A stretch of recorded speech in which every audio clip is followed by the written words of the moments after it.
you know when you're not being authentic. Yeah.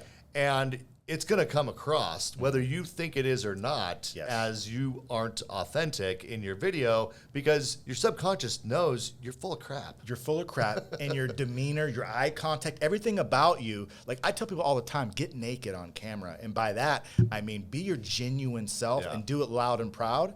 Because if you do that, I promise you, once you go back through and you watch that content and you take the shackles and the training wheels off, which is a prompter, and you just get that clutter out of the way and allow the real you to come out, you're going to be proud of who you show up to be on camera. How often do you find that when you first start working with someone, it's like impossible for them to do that? Never. Okay. I think that is my number one skill set, is that I'm willing to show you who I am first. Do you think, though, that they show up thinking All the time. that I got to be this certain way? Yes. I mean, so many people, like they know they're going to be on camera, and I know this because I invite people to my podcast, Yes. and they're super freaked out sometimes. And I'm like, look, we're just going to talk. It's just going to be chill. Yeah. But it's the same thing when you're creating content. Sure. You just need to be yourself. You need to be relaxed. And but I bet a lot of people show up already stressed out, or they've already kind of in their mind said, this is the persona that I need to represent on camera. And then you get there and you're like, no, this is not working. I mean, does that happen? Well, it hasn't happened in a long time. Always, I mean, even me, I was nervous to do this. Like just because I want to do a good job. Right. So there's that element should always be there.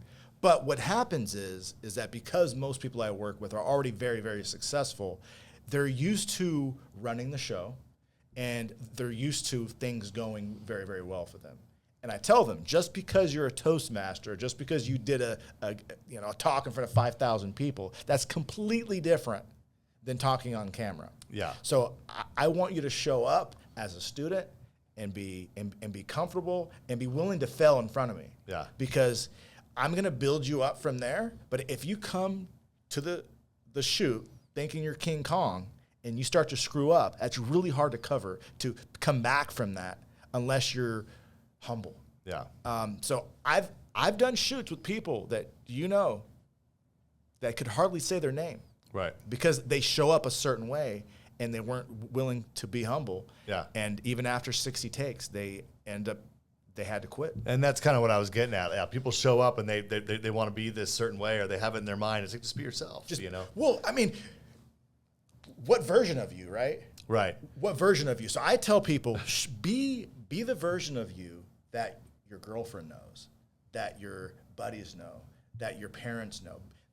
That version, who's vulnerable but yet strong and confident, that version of you is the most attractive. So this is a funny story, and I told it once on here because I had Renee Rodriguez as Okay. on, and you know Renee. So I did an event with Renee, and afterwards we shot some video afterwards that I was going to use for my social media or for other things. Sure. And look, I'm very casual now. Like I've gotten into my own, like I'm comfortable on camera. I do this podcast every single week, and I don't need to wear a suit and tie and be all buttoned up. But for years, I was suit and tie. Always. And I was Me too. Yeah, and I was in a boardroom, and I was ran a mortgage company and all that, and so I could be pretty intense. Yeah. Turns out, I've been told. Sure. And so I was doing these videos with Renee, and this falls right into what you were just saying, and we're doing this. He's kind of asking me some questions, and I'm giving my answers.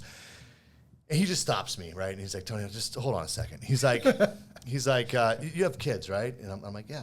And he goes, how old's your son? I'm like, I think at the time he was 8 years old. And he goes, call your son. And I'm like, what? That's good. He's like, just call your son. That's good. And I'm like, okay. And I call my wife. And I'm like, hey, is Mason there? And, Yeah. oh, hey, buddy. And I'm talking to Mason, right? and I hang up the phone, and he's like, okay. Now, the way you were just talking to your wife and your son, like, talk to me that way. Talk to me that way. Talk to the camera that way. Right. And this is kind of what you're getting Sure. at, right? Sure. It's like there's this way that we conduct ourselves with our spouse, with Yeah. our family, like Yeah. you were just saying.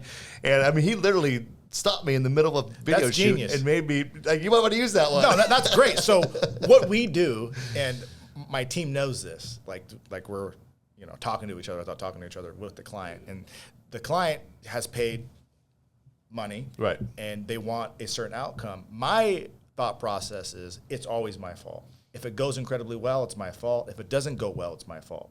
Okay? So what I'll do is, if I can tell they're really struggling, I say, okay, off camera, and then I'll have them like tweak the camera, but then tweak the camera right back. Oh, there you go. And then just start talking to them. It's like, so, and then we'll have a dialogue, and then I'll turn that dialogue using trigger questions that I already had planned to ask them off camera to get them to talk to me. Because they think, yeah. And then I show them themselves being themselves.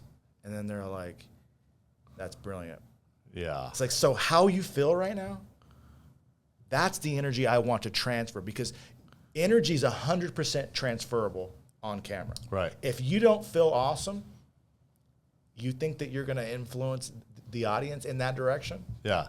So how does someone, and yeah, that's a really good point. I mean, I actually, when I first started Market Shares, part of the reason why I started the podcast was to interview loan officers that worked for me. Okay.